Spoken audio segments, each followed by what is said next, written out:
Estamos aquí en el canal de The Great People Project, tanto por Periscope como grabando la entrevista, y estamos aquí con Agustín Barrios. Agustín, muchas gracias por darnos la entrevista de liderazgo auténtico y compartir con todos nosotros justamente algunos elementos que nos gusta que la gente escuche de un liderazgo que se vive en el día a día y no de pronto aquellos modelos que conocemos, que son muy buenos, pero que al final del día dispersan mucho de la realidad. Claro, así que bienvenido y vamos a trabajar, si te parece bien. La primera pregunta que tengo para ti, Agustín, es la siguiente. ¿Cuándo fue el primer momento en tu vida en el que te diste cuenta que podías influir en los demás? Pero lo que pasa es que, yo creo que todos nos damos cuenta a los 3 años. Yo tengo memorias de cuando yo influía en los demás, en este caso mis papás, ¿no? Claro. Es el tipo de influencia que depende, ¿no? Cuando, sí, que nace de una inquietud. Claro. O sea, la inquietud de decir, es que yo veo que las cosas pueden ser mejor de una manera, y tengo la oportunidad de convencer, de tratar de liderear, ¿no? O las otras personas a mi alrededor para cumplir esa meta. Claro. Entonces, finalmente emblemático, pues en la primera campaña política que yo hice en el 2003, hace ya 16 años, eso fue más obvio, ¿no? Claro. Pero pues los pequeños liderazgos en la universidad, en la escuela y demás, yo también creo que eso tiene mucho que ver. Sí, por supuesto. De hecho, dentro de la historia que nos platicas en este momento, efectivamente, esos grandes líderes se dan cuenta que desde muy pequeños, como lo mencionas, se les da natural justamente esa influencia, al grado de llegar a un momento en el que efectivamente lo empiezan a hacer con masas. Que tampoco pierdan esperanza, o sea, porque sí, finalmente también muchos de los grandes líderes han sido introvertidos. Sí. Entonces, hay tantas historias de éxito de liderazgo como hay líderes, ¿no? Sí. Cada liderazgo es diferente. Entonces, ahí lo único que lo que me ha servido a mí es preguntarme cuál es mi motivación. Claro. ¿Ensalzar el ego? Pues puede ser, ¿no? O pues no, o sea, ego sí, ego no importa. Lo que yo quiero es contribuir. Claro. Entonces, si tú identificas que tu motivación es altruista, ¿no? que se basa sobre el respeto a los otros, que se basa también sobre alguna idea clara acerca de cómo aportar, entonces yo creo que ese es un liderazgo sano. Si tú percibes que tu liderazgo nace de una necesidad de aprobación del otro, por ejemplo, o de sentirte más que los demás, pues mira, mi experiencia es que todo eso no lleva más que a la calle de la amargura, ¿no? Totalmente, a lo mejor puede tener un impacto, pero que realmente se va a desvanecer inmediatamente. Sí. Ahora, lo que nace mal, prácticamente termina mal, ¿no? Sí. Termina pronto, además. Siempre. ¿Quiénes a lo largo de la historia, de tu historia, Agustín, han sido como líderes ejemplo y que tú has seguido? Pues mira, aunque suene muy trillado, en el caso mío, mi papá, ¿no? O sea, mi papá era Agustín Barrios Gómez, una persona que en los años 70, 50, 60, 70, claro, fue probablemente la persona más famosa de México en esos años. Llegó inclusive a tener el récord mundial de número de programas de televisión. Entonces era una presencia brutal, ¿no? Entonces claro, él me llevaba, yo creo que de mis primeros recuerdos, a los 2 años, que me llevó, 3 años, que me llevó a su oficina, y toda la gente a su alrededor, y yo firmé mi primer autógrafo, entre comillas, básicamente un rayón ahí, pero me acuerdo de este señorón, claro, y pues eso es un ejemplo de una persona que aparte lo hizo exactamente como quiso, ¿no? Cuando ves los sin comentarios, cuando ves todos estos estas cápsulas que él hacía e informaba y demás, era un liderazgo muy particular, porque aparte era un México muy interesante, muy diferente, ¿no? Sí, exacto. Era un México en donde la autocensura era lo normal, sabías que había unas reglas brutales que se te imponían, entonces tenías que encontrar la manera de decir las cosas sin decirlas de una manera que pudiera agredir al régimen, ¿no? Bastante inteligencia. Sí, totalmente, sobre todo está en Televisa en los años 70, ¿no? Claro. Pero muy interesante. Y eventualmente, pues bueno, y embajador y demás. Entonces me tocó ver muchos estilos de liderazgo en torno a mi propia familia, en este caso en torno a mi propio padre. Perfecto. Hablando justamente como de esta historia, como tu papá, como un líder a seguir, ¿cuál recuerdas que haya sido el aprendizaje más significativo en tu vida en términos de liderazgo, Agustín? Pues mira, o sea, yo creo que llegando a la esencia, ¿no? O sea, ¿por qué o sea, hay personas que agarran liderazgo porque finalmente están tratando de ser ricos, ¿no? Hay personas que agarran liderazgo porque las circunstancias los arrojan, acaban siendo los especialistas en un tema que se vuelve coyunturalmente importante. Cierto. Hay personas que buscan ese liderazgo para contribuir y hacerse ellos plenos, ¿no? Solamente compartiendo puedo ser pleno yo. Sí. Entonces, yo diría que ese es el tema. Encuentra tu estilo de liderazgo. Y con base en eso, o sea, porque si no, todo lo demás va a ser falso. O sea, y la gente se va a dar cuenta cuando no es. O sea, yo te veo a ti y veo una persona que está comprometida con la causa que lleva. Estás tan comprometido que ya el trabajo ya deja de ser trabajo y se vuelve algo que te mueve, ¿no? Claro. Como dicen los jóvenes, me mueve. Entonces, yo creo que ese es el secreto. O sea, realmente a eso se remite, ¿no? Por supuesto. Sí, de hecho, justamente hoy cada vez más se apremia ya un liderazgo más natural, ¿no? Que realmente se vive. Ahora, quisiera comentarte tres palabras clave. Quisiera ver con cuál de ellos te identificas más, o a lo mejor inclusive hay una mezcla por ahí interesante. Agustín inspira, es una opción. Agustín guía o Agustín influye. ¿Con cuál de ellas te sientes mucho mejor? O por ahí encontramos algo. Inspira. Sí. Ya lo que la gente hace con lo que inspiras en ellos, ya será tema de ellos. Yo no me puedo hacer responsable pero por lo menos trato, a veces fracaso como cualquiera, pero trato de inspirar pues lo mejor en la gente. Claro. E inspirarlos a hacer lo mejor que ellos pueden ser, ¿no? Claro. También, yo digo, evidentemente también suena muy trillado, pero es en serio, o sea, realmente es por ahí. Porque liderear, pues bueno, hay maneras de liderear, o sea, digo, si tú eres la persona que sabe la salida a una cueva, pues evidentemente le conviene a todo el mundo seguirte, ¿no? Por supuesto. Y es muy, muy válido en ese contexto. Claro. Pero yo creo que inspirar, eso es lo que más, porque esa es la huella que dejas, ¿no? Totalmente. Una guía, ¿no? Un guía, pues, que nada más lleva a la gente, cuando llegan a la meta, ya terminó el viaje.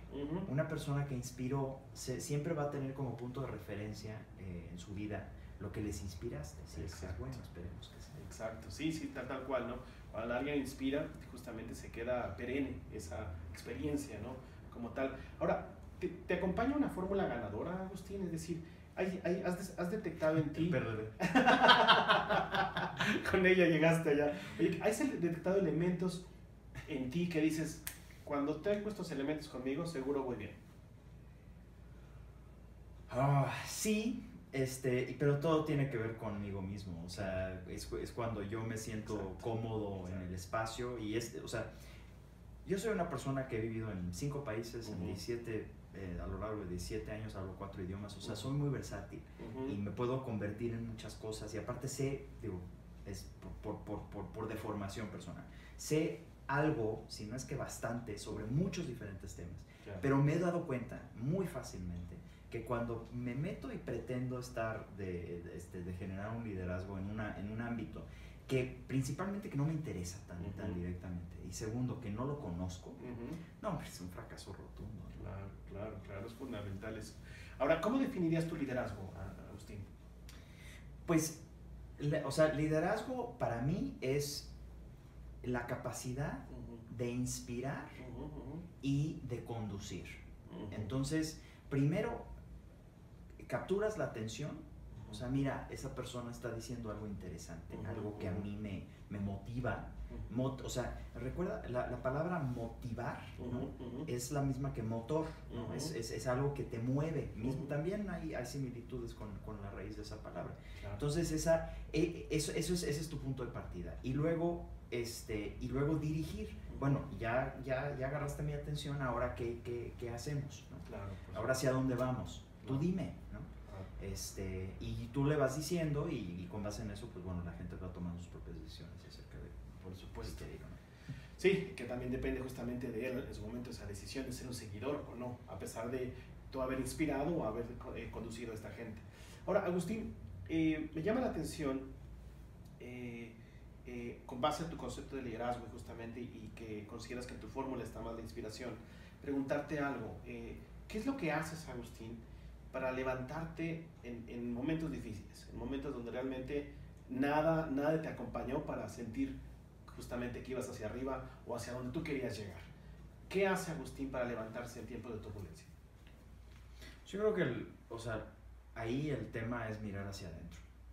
O sea, no tenemos ningún control acerca de lo que sucede a nuestro alrededor. Pretendemos que lo tenemos, pero no lo tenemos. Entonces, si tú no te identificas a ti mismo como tu mejor amigo, o sea, y no en el sentido de, ay, sí, no, o sea, como si tú no tomas refugio, es una gran frase, si tú no puedes tomar refugio en ti mismo, entonces todos los vaivenes de la vida te van a sangolotear y te van a arrojar hacia donde tal vez y seguramente no quieres estar. Entonces, yo creo que ahí el aprendizaje número 1 es toma refugio en ti mismo, porque es lo único que tienes, o sea, lo único. En el proceso del nacimiento, en el proceso del morir y en todo el proceso intermedio del vivir, es a lo único que vas a poder apelar es a tu propia mente. Claro. Entonces, si no estás en paz en ese sentido, o si no puedes tomar refugio, si no puedes generar una fe acerca de tu propia naturaleza, ¿no? Algunos le dicen Dios, otros le dicen naturaleza búdica, otros le dicen alma, Atman, tantos diferentes conceptos que han surgido a lo largo de los años, pero al final del día el secreto del éxito ahí es tener fe en eso, que es lo único que tienes tuyo. Claro, que te pertenece. Que te pertenece.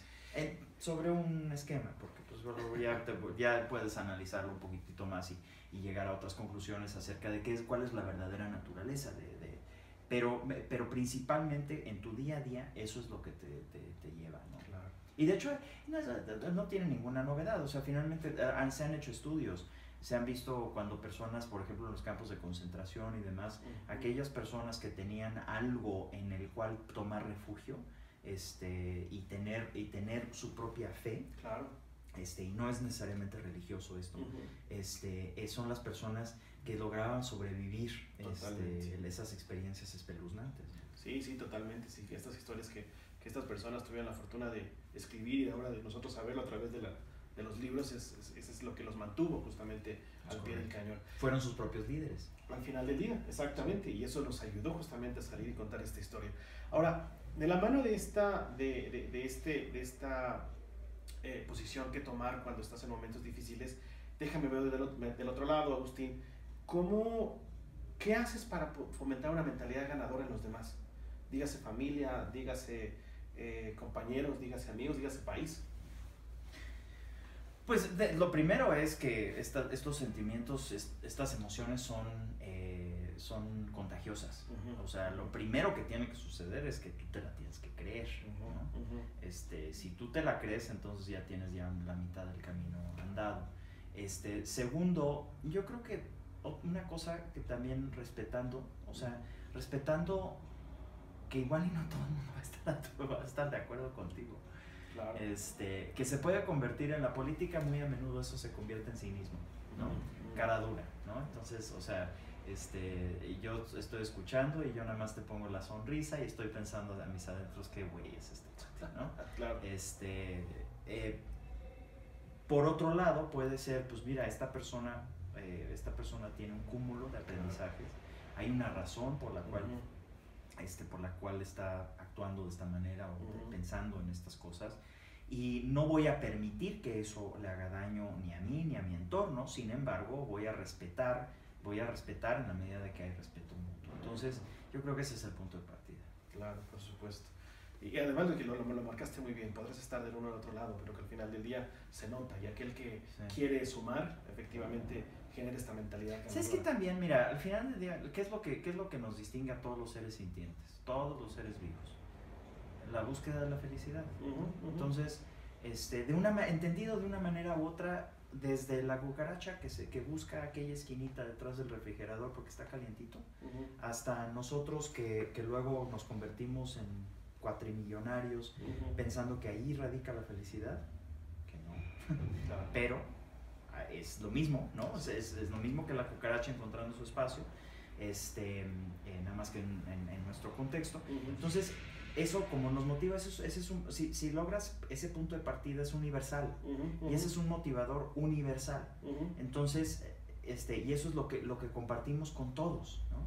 Entonces, ya que identificas eso, hay quienes lo usan para mal, ¿no? Estamos viendo una campaña política en Estados Unidos en donde hay una persona, un candidato que está apelando a, sí, tú quieres ser feliz, pero fíjate, la felicidad tuya radica en acabar con el otro, sacarlo. Digo, es tan viejo como toda la historia de la humanidad, ¿no? En su cúspide fue Hitler en los años 30 y 40 del siglo pasado, claro.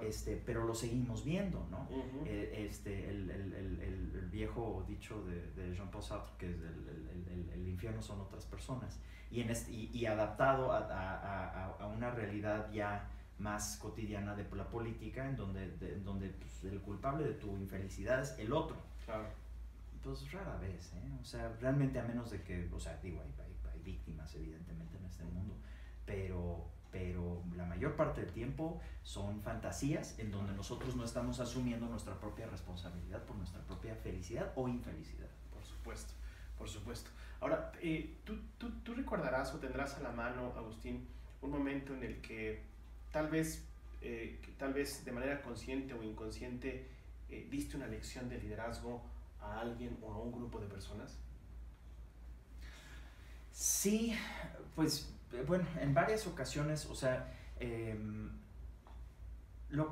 es mucho más fácil cuando te reconocen como un cierto liderazgo, ¿no? Entonces, cuando traes una investidura, entonces es mucho más fácil. Pero yo me acuerdo haciendo campaña y luego ya como diputado federal y demás, hablando con diferentes vecinos en la delegación Miguel Hidalgo, que es mi espacio, ¿no? Es el distrito que yo representé y por el cual he contendido ya 3 veces. Entonces, me los conozco bien, ¿no? Y hay colonias en donde realmente, o sea, solamente es cuestión de que se organicen, que se dejen de estar peleando entre ellos. Entonces, a mí me tocó en varias ocasiones reunir a vecinos gente inteligente, con educación y demás, con escasos recursos relativamente hablando, para efectos nacionales realmente eran gente de una clase media baja, ¿no? Pero que vivían en el corazón de la República Mexicana, o sea, en otras palabras, que tenían acceso a todo, ¿no? Educación, medicina, todo, claro. Cultura, hasta el bosque de Chapultepec que tenemos aquí, que es espectacular. Entonces, pero estaban tan metidos en sus, ¿no? en sus riñas internas, claro, luchas locales. En sus luchas locales y demás, que en un momento dado, o sea, yo tuve oportunidad de reunir a un grupo por ahí por la zona de la histórica Tacubaya, y mostrarles, ¿no? Que el camino no era una guerra intestina, que solamente estaban perdiendo oportunidades y no estaban resolviendo nada. Entonces, eso me fue muy tangible, porque con base en eso ya salió una propuesta concreta relacionada con una inversión pública que se pudo hacer en la zona. Entonces, cosas tangibles, ¿no? Claro, qué bien. Ahora, ¿cuál es tu recuérdenlo para la próxima campaña, 2018. Ahí va a estar Agustín. Vote seguro. ¿Cuál es tu sueño de vida, Agustín? ¿Cuál es ese sueño mayor? La vida está compuesta de sueños, no de metas. Pero ¿cuál es ese sueño mayor que tiene Agustín y que nos pueda compartir? Pues mira, a ver, Lo natural Ujú. hoy en día es hablar de el éxito económico, el éxito en el ámbito familiar, que sin duda son cosas muy importantes. Claro, claro. Pero yo hablo mucho de la necesidad de estar bien internamente. Y la verdad, hay momentos en que creo que sí ha cuajado ese aprendizaje, pero hay momentos en que no. Entonces, creo que mi principal preocupación o ocupación personal es precisamente encontrar esa fe de la que hablaba hace unos cuantos minutos. Yeah. A veces siento que la tengo, pero otras veces no. Entonces, mi principal aspiración al final del día, o sea, es morir sin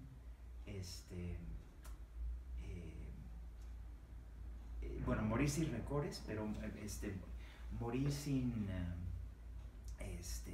arrepentimientos, ¿no? Y no en el sentido de la culpa, que es lo típico, ¿no? O Claro. sea, en el sentido de que sé que sí, y tampoco de no cometer errores, porque todos cometemos errores, yo cometo mi buen cacho de errores, sino que llegar a ese punto en donde puedo decir, bueno, habré cometido un error, pero por lo menos hice lo posible para subsanarlo, aprendí de ese error, y por lo mismo puedo enfrentar hasta la muerte misma, yo, pero con mi persona, que finalmente es un proceso de total soledad que todos transitamos. Entonces, mi mayor aspiración es morir sin arrepentimientos. Y eso solamente viene de esa fe en nuestra propia naturaleza, en Dios para algunos, ¿no? Y esa es para mí la principal aspiración. Que no quiere decir que no me la pase todo el día tratando de hacer 20,000 otras cosas. Claro. Pero ahí está. Bien, muchas gracias, Agustín. De hecho, de la mano de este sueño que nos compartes, quisiera preguntarte el día de hoy, ¿cómo manejas estos temas de balance y equilibrio, ¿no? Con esta dinámica que tú tienes, con esta parte familiar, con la parte personal y por supuesto de estar contigo mismo. ¿Cómo manejas este balance y equilibrio? Represión. Híjole, sí, y si solo funcionara. Sí, bueno, si fuera así tan fácil. Sí, caray, de reprimir. Y ahogar, ¿no? Sí. Como tanta gente hace. Pues, lo principal, ni siquiera las relaciones humanas tienen permanencia. Todo lo que se junta, se separa. Entonces, hay una vieja historia de que va una pareja con un monje y le dice, aparte con un monje, o sea, una persona que no tiene pareja por antonomasia, ¿no? Y le dice, ¿cuál es el secreto de una buena pareja? Le dice, pues bueno, yo soy monje, ¿no?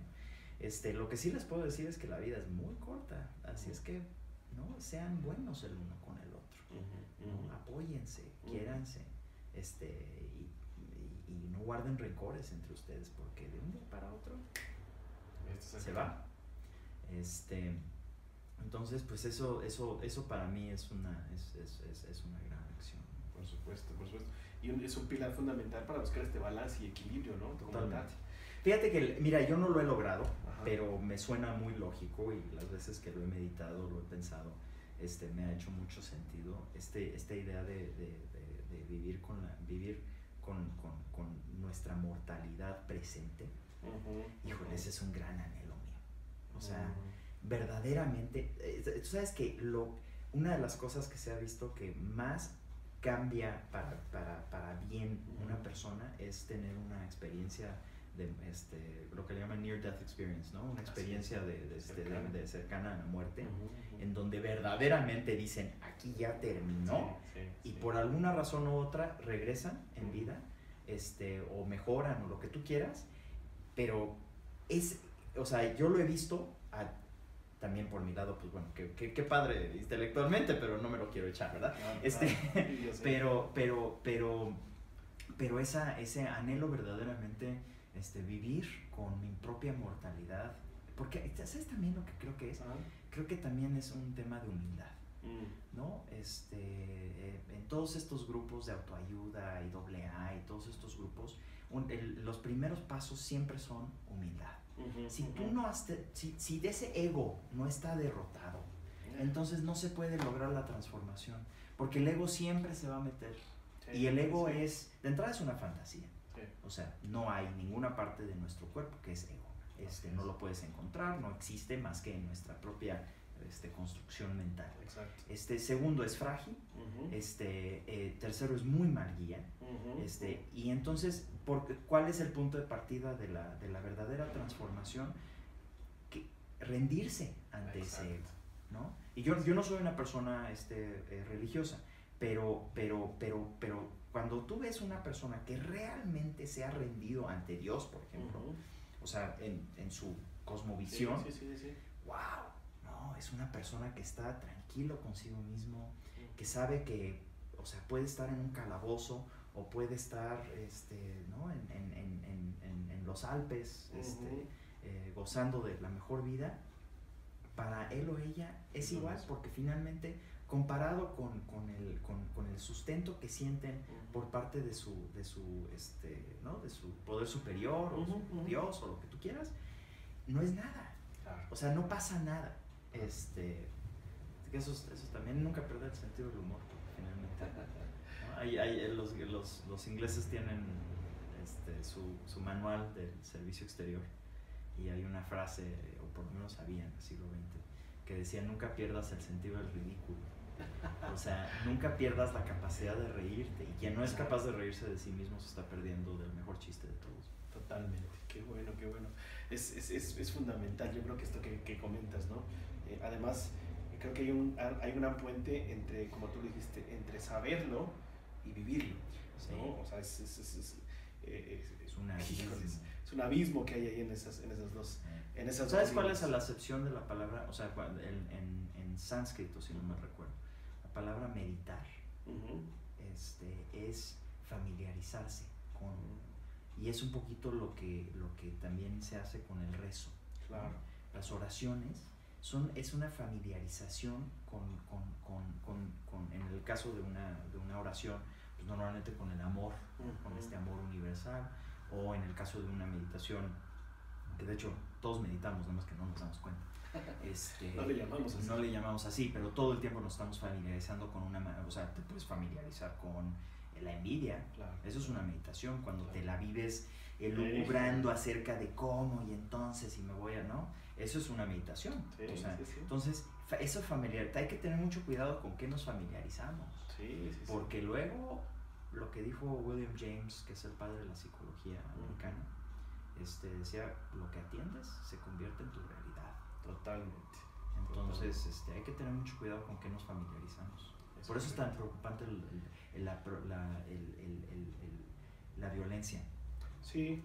En todo, que está, yo tengo verdaderamente una aversión. Tengo que trabajar con esa aversión. Tengo una aversión, no la entiendo, se me hace absolutamente repugnante. Pero pues es lo que mucha gente se está familiarizando constantemente. Entonces, pues, el entorno se vuelve violento. Sí, y además, sin querer queriendo, ya lo empieza a provocar por estar enredado justamente en esa línea, ¿no? Sí. Creas tu propia realidad, momento a momento, instante a instante. ¿Cuál es en este momento el reto más importante para Agustín como líder en esta etapa de su vida, el haber terminado un periodo de haber estado como diputado justamente, y ahora estar en esta faceta tal vez en el puente hacia un nuevo proyecto? ¿Cuál es el reto o la meta que tiene Agustín en este momento? Mira, yo tomé una decisión consciente a los 22 años, después de haber vivido toda mi juventud y toda mi infancia en diferentes países, de regresar a México. Soy hasta cierto punto soy autodidacta en español. Yo no he tomado una sola clase en mi vida en México. En México, y luego en español hasta la maestría a los 32 años. Entonces, o sea, ni primero de primaria, para que me entiendas. Entonces, yo regreso a este país. ¿Por qué? Porque mi motivación era, o sea, yo siempre he tenido la idea, o bueno, eso fue lo que me motivó hace 20 años, 22 años, casi 23 años, de regresar. porque yo pensaba que podía aportar algo que no necesariamente se encuentra tan fácilmente en México, ¿no? Mi experiencia, una visión del mundo verdaderamente privilegiada, o sea, realmente muy poca gente tuvo, o sea, ha tenido las oportunidades que yo he tenido, y hay dos maneras de vivirlas, ¿no? O sea, tú agarras, te vas a tu suburbio de alguna ciudad en algún país muy bonito, que es muy típico, y ahí haces tu vida, tienes tus 2 hijos, ¿no? O te metes al ruedo, ¿no? y verdaderamente tratas de incidir. Entonces, ahorita el verdadero reto es identificar cómo todas estas, todo este camino que veo, todo este entendimiento que traigo a la mesa, que por ser mi entendimiento es muy difícil que otros lo capten, pero me pasa mucho que mi acervo de conocimiento, sobre todo en los espacios, porque hay lugares en donde yo evidentemente no tengo nada que hacer, claro, ¿no? Claro. Muchos, la mayoría, todos, o sea, pero hay otros en donde sí, o sea, sí realmente sí sé de lo que estoy hablando. Entonces, pero hay gente que está tan clavada en su realidad, y son gentes muy influyentes, o sea, son gentes muchas veces del poder. En México hemos privilegiado un cierto cinismo. A la gente que está ingresando a las posiciones de poder muchas veces no tiene nada que perder, porque los que tienen que perder, como está tan agresivo el ambiente del servidor público, entonces mejor deciden quedarse en un ámbito empresarial o lo que fuera, claro, o académico. Y pues está muy bien, yo soy ferviente creyente en que hay muchas maneras de incidir en este mundo, pero si tú tienes la vocación, o sea, verdaderamente el país te necesita, claro. O sea, cañón. Entonces, ahorita el principal reto en estos ámbitos, ahora tengo una fundación, la Fundación Imagen de México, en donde tenemos un acervo de conocimiento acerca del país, tratar de transmitir, quitar estos vicios del mexicano de flagelarse. Contábamos el otro día que platicamos acerca de las historias que nos contamos, ¿no? Entonces estamos tratando de cambiar la historia que nos contamos los mexicanos, porque la historia que nos contamos los mexicanos no nos sirve. O sea, esta idea de víctimas y todo ese rollo, pues, ¿en serio? O sea, luego te presento gente que verdaderamente es víctima, o sea, que no tiene ni siquiera país. Hay gente apátrida, o sea, gente en lugares que han sido invadidos, que están de refugiados en otro lugar, que no tienen ni siquiera documentos de existencia, no son seres humanos. O sea, porque como el modelo actual, del modelo occidental que adoptamos todos, el punto de partida es la nación-estado. Entonces, si tú eres apátrida, no tienes ni siquiera eso. O sea, ¿tú crees que entiendes la pobreza? Eso es la pobreza. Ni siquiera tener identidad, tan sencillo como eso. Entonces, o sea, toda esta historia, nosotros tenemos un país de 2 millones de kilómetros cuadrados privilegiado a diestra y siniestra. Entonces, tu punto de partida debe de ser, para nuestro desarrollo tiene que ser de oportunidades y de hacernos de eso. Que entiendo que hay situaciones muy, muy negativas en nuestro país, claro que las hay, pero de entrada pues tienes el resto del país, ¿no? Claro. Yo creo que, la mayoría de los mexicanos, por lo menos algo de nuestra sangre viene de fuera. Y si te remontas en serio, hasta los mayas, que para efectos prácticos cruzaron el Bering, desde Mongolia y China y demás, hasta otros grupos indígenas que seguramente vinieron desde Polinesia. Entonces todos hemos venido de otro lado, y no lo hicimos porque nos iba muy bien en donde estábamos, ¿no? Entonces, o Europa, que pues evidentemente es el referente más cercano dentro del mestizaje. Pero la verdad es que nosotros nos tenemos que mover de ahí. A veces significa movernos físicamente, a veces significa movernos psicológicamente. También. O sea, tú tienes que identificar lo que significa para ti en el momento en que haces ese análisis. Pero aferrarte. Mi primer trabajo fue en Procter & Gamble, ¿no? Entonces, esta empresa multinacional, en esa época eran 36 marcas, antes era como 80 hoy en día, enorme, ¿no? Presencia nacional y demás. Entonces, analizábamos cuáles eran o sea, cómo veía el mundo los diferentes grupos de consumidores. Nosotros los veíamos como consumidores, pero es perfectamente relevante para la tarea política, ¿no? Totalmente. Entonces, la mayoría de México es una clase socioeconómica D, es una clase media baja, clase baja alta, urbana hoy en día, en su mayoría. Entonces, ¿cómo percibe? ¿Cuáles son los atavismos? ¿Cuáles son los errores, los vicios que nos mantienen en el subdesarrollo? De entrada, la desconfianza, ¿no? Segundo, el sentido de víctima, ¿no? Que viene todo es un alto conjunto. Sí, bueno, sí. Entonces, con base en esa idea de víctima, sale la desconfianza, una cosmovisión que nos arroja que todo cambio es negativo. Cosa que, pues, hermano, ¿cómo te explico? Lo único que tienes cierto en esta vida, lo único, es el cambio. Así es que o te aclimatas o te aclimueres. O sea, no hay manera de negociar con eso, ¿no? Entonces, si tú percibes como todo cambio como negativo, pues créeme que vas a ser vas a sufrir mucho. Infeliz totalmente. Totalmente, y no hay manera de salir adelante en ese sentido.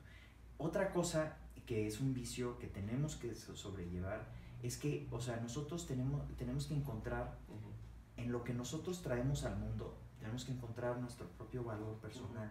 O sea, tenemos que valorarlo como parte de nosotros. Una de las observaciones que me han tocado escuchar por parte de diferentes líderes empresariales extranjeros que tienen aquí en México es una frustración fundamental por la falta de ambición. No ambición en el sentido de quiero más dinero, ambición en el sentido de crecer dentro de una organización. Entonces tienes a gente extremadamente trabajadores, porque nos rompemos la cara todos los días los mexicanos para trabajar. Tú sabes que dentro de los 34 países de la OCDE, que es este grupo de 34 países que son los más desarrollados del mundo, bueno, resulta que México es el que más trabaja. Entonces, de que nos rompemos la cara, hombre, cañón. Pero al no identificar dentro de ese trabajo un valor y un crecimiento, entonces nuestra productividad se merma y evidentemente los resultados pues no están. Así es. Entonces, de esos mismos 34 países, los que más trabajan son los que menos ganan. Así es. ¿No? Estamos hasta el fondo, ¿no? Junto con Turquía en esa lista. Entonces, yo creo que luchar contra esos vicios que para mí son muy obvios, y a veces es muy frustrante, ¿no? O sea, porque no hay persona más ciega que la que no quiere ver. Totalmente. Y lo tiene enfrente. Y lo tiene enfrente, ¿no? Pero yo sí creo que la gente, yo lo he visto, estoy convencido que la gente puede cambiar. Claro. Estoy convencido de que nosotros, yo en todos estos esfuerzos que hemos hecho, pues ya llegamos a una narrativa del país que yo creo que es muy útil para todos. O sea, se basa en un consenso sobre 100 liderazgos que trabajamos sobre ese tema. México es un país grande y diverso, líder en cultura, comercio, talento y hospitalidad. Es una potencia media, democrática, estratégicamente ubicada, cuyos principales desafíos son el desarrollo económico incluyente, que no es lo mismo que la repartición de la riqueza, y eso es un pequeño cambio. Me postuló el PRD, te imaginarás las veces que he tenido que argumentar esto. Claro. Sí hay un elemento redistributivo del Estado, claro que sí, pero no te claves ahí. O sea, la finalidad del Estado no es subsidiar la pobreza. Total, no, o sea, no. Debería de ser coyuntural. O sea, debería de ser, claro, vamos a entrarle con todo. No eso, 10 veces eso. Pero para salir adelante, no para subsidiar la pobreza. Entonces, el primer desafío, que no es acta de defunción, es un desafío, es la distribución, el desarrollo económico incluyente, y el segundo es la consolidación del Estado de Derecho. La consolidación del Estado de Derecho en su versión más básica, o sea, un orden básico, es decir, la seguridad pública. Exactamente. Quienes tengan ustedes enfrente y sean gobernantes y se quieran ir por la tangente, y no se trata del desarrollo social, sí, el desarrollo social está muy bien, pero tu punto de partida es dar una seguridad mínima para tu población. Sin eso no hay nada. Claro. No hay desarrollo social, no hay nada, ¿no? Entonces hemos permitido que nuestros liderazgos de todos los diferentes partidos se vayan por la tangente y no quieran gobernar. Gobernar no es divertido y no es repartir dinero. Esa es la guarnición. Gobernar es tomar decisiones difíciles que afectan a la gente y asumir la responsabilidad de ellos. Por supuesto, excelente. Como líder, con justamente esta meta que ahora tienes enfrente de ti y que la tienes muy clara a raíz de esta fundación que tienes, ¿de qué manera te estás entrenando? ¿De qué manera te estás apoyando? ¿En qué te estás apoyando justamente para continuar ese crecimiento y afrontar este líder de una manera aún más fuerte de lo que ya vienes trabajando? Pues, o sea, tienes que identificar quiénes son tus aliados. O sea, ese es tu punto de partida siendo líder. O sea, quién es tu público natural. Y de ahí, o sea, sucede una cosa muy chistosa. O sea, yo me he nutrido yendo con los contrincantes.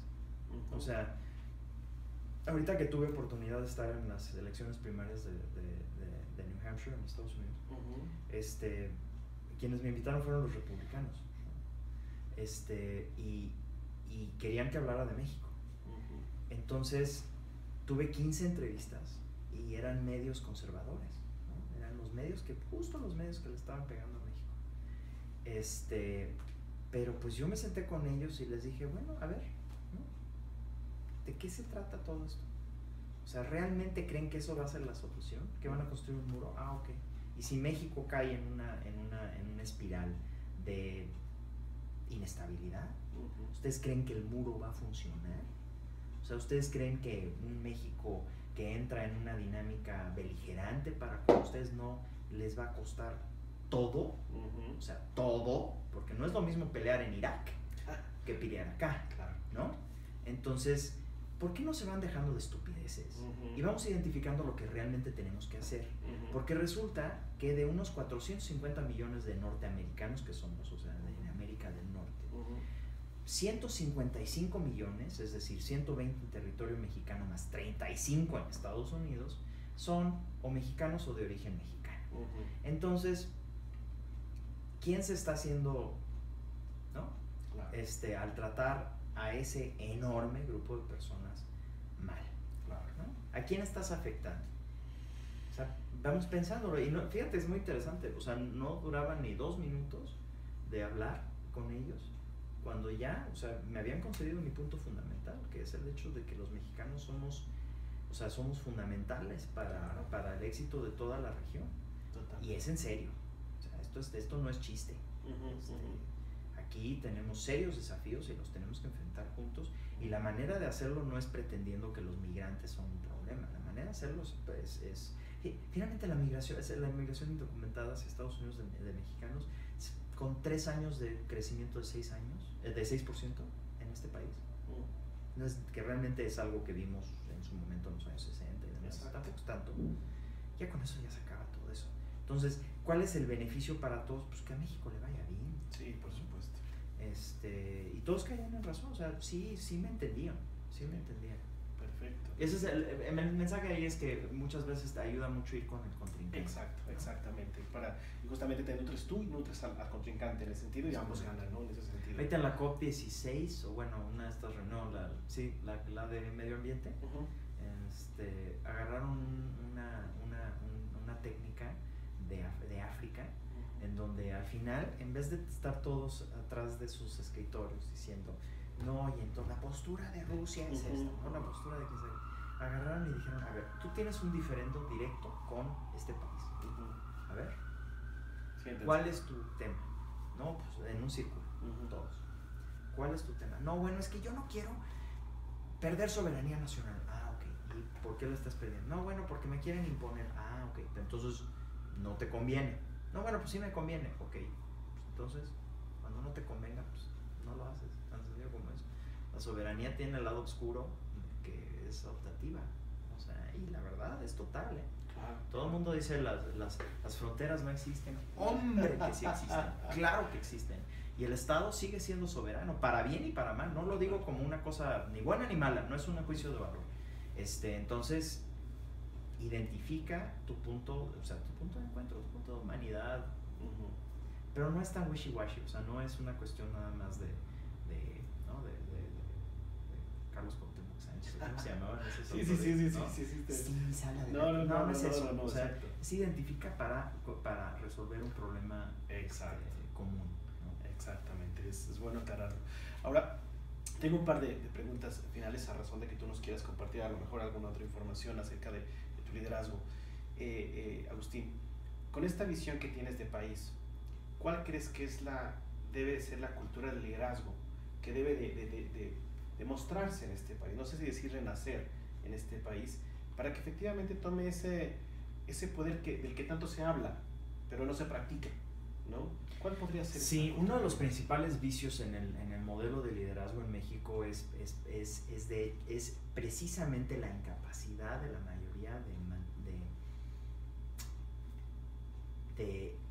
aguantar el éxito. Hay una cantidad enorme de hecho, te puedo decir que en el mundo político en particular, y de hecho también en el mundo empresarial, o sea, esta frase de que se marean sobre un tabique, está cañón. O sea, ¿verdad? Esa falta de humildad, ¿no? Esa falta de conocimiento acerca de cómo de repente vas a estar aquí, pero de repente vas a estar acá. O sea, no hay nada, no hay nada en particularmente especial en ti. O sea, que no quiere decir que no seas trabajador o que no tengas ciertas habilidades y demás. Lo que quiere decir es que finalmente tu punto de partida tiene que ser el conocimiento de que todo se esfuma en un momento dado, y aparte todos tenemos esta humanidad común. Entonces, claro, o sea, el vicio principal que yo veo en el modelo de liderazgo mexicano es la arrogancia, el despotismo, ¿no? El déspota, que aparte es muy chistoso porque nace de una inseguridad brutal, nace del complejo y demás. Entonces, pues, no vayan con un terapeuta. Es una buena opción, ¿no? O siéntense a meditar, cómprense un buen libro, claro, vayan a su biblioteca más cercana. Hay muchas fuentes de sabiduría en este mundo, sí, pero no se mareen, hombre. O sea, siempre va a haber alguien más rico, siempre va a haber alguien más poderoso. Y al final, cuando estés en tu lecho de muerte, créeme que lo único que va a importar va a ser cómo trataste a la gente a tu alrededor. Claro, claro. Pues, finalmente es eso. Y tampoco te seas Madre Teresa de Calcuta en ese sentido. No tenemos que ser sufridos. O sea, hay que dar hasta donde estamos cómodos, pero pensar en dar. Muy bien. Ahora déjame, la última pregunta que quisiera lanzarte en esta entrevista es, jugando un poquito en este futuro, 20 años adelante, ¿no? Tal vez 30 años adelante, los futurólogos pronostican que en realidad en 20, 30 años la inteligencia artificial va a estar bastante presente entre nosotros, ¿no? Y por lo tanto se habla de una pérdida de empleos que hoy se conoce. Se habla de un cambio realmente, un salto grande. ¿Cuál crees desde tu perspectiva, un poco futuriano, por supuesto, que va a ser el liderazgo que en ese momento va a emerger en beneficio del mundo? Binario. A ver, la respuesta más sensata es: no tengo la más pálida de las ideas, y nadie, claro, la tiene. Me preocupa de sobremanera el tema. Yo creo que la inteligencia artificial es algo real, es algo que está creciendo exponencialmente, ¿no? O sea, ubiquen que Ray Kurzweil, que es uno de los futuristas, futurólogos, que hablan del singularity, que es este punto a partir del cual nosotros no somos capaces ni siquiera de entender qué viene después, porque el despegar de esos cambios es tan radical. Entonces, yo creo que también hay que tener hasta humildad ahí, pero me preocupa de sobremanera porque finalmente estamos logrando un total despegue en lo material, en lo tecnológico, sin haber lidiado ni siquiera con nuestras más mínimas broncas personales relacionadas con todos los vicios, y la ignorancia relacionada con el apego, la aversión y todo esta lucha interna que tenemos todos nosotros. Entonces hay un desarrollo de 1 trillón en un espacio y un desarrollo de 0 en el otro, y desafortunadamente, pues digo, ¿a qué nos lleva? Pues a que antes de que hayamos logrado un mínimo nivel de felicidad generalizado en este planeta Tierra, ya desde hace, pues, ¿qué te gusta? 50, 60 años ya tenemos la capacidad de destruir el planeta en su totalidad 10 veces. Entonces, o sea, digo, eso ya te habla de cómo están desfasados. Claro. Y quienes están programando estas inteligencias artificiales, pues evidentemente tienen fetiches relacionados con la tecnología. Y no necesariamente llevan el interés de la humanidad en su deber y actuar. Y como las máquinas al final del día van a acabar siendo imagen y semejanza de sus creadores, ¿a qué estamos creando? ¿No? Claro. Yo creo que es muy importante que le prestemos mucha atención a la manera en que esa inteligencia artificial está desarrollando y que hagamos todo lo posible para impregnarla de una conciencia que nos tenga en mente, ¿no? Claro, fundamental. Tenga el interés de la humanidad, ¿no? Sí, creo que es fundamental lo que acabas de decir, porque si bien es cierto, se ha avanzado en la parte tecnológica y está presente, en donde hemos fallado en la parte humana, ¿no? En la parte igual, de mal o bien, o lo que tú quieras. Entonces, digo, quieren ubicar qué tanto o tampoco hemos avanzado. Léanse las historias y las intrigas de Roma.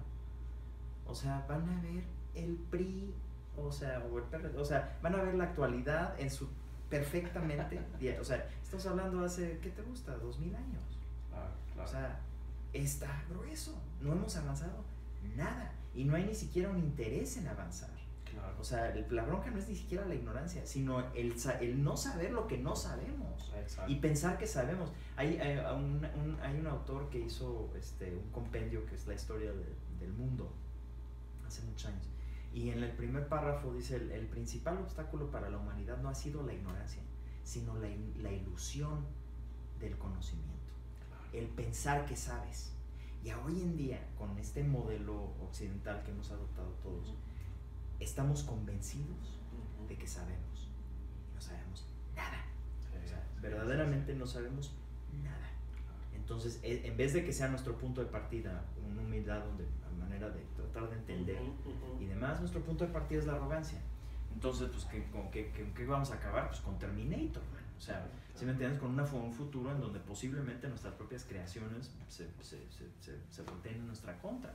O que sea una mente tan enferma que acabe con la humanidad. Eso también es muy posible, ¿no? Ahora resulta, o sea, el hecho de que estemos tú y yo aquí es gracias a que, en este momento, es gracias a que el señor Putin, hazme el favor, megalómana, loco, esté en su sano juicio y no lance misiles nucleares. Un güey, ¿no? Una persona del otro lado del mundo. Así lo mismo puede pasar con la inteligencia artificial.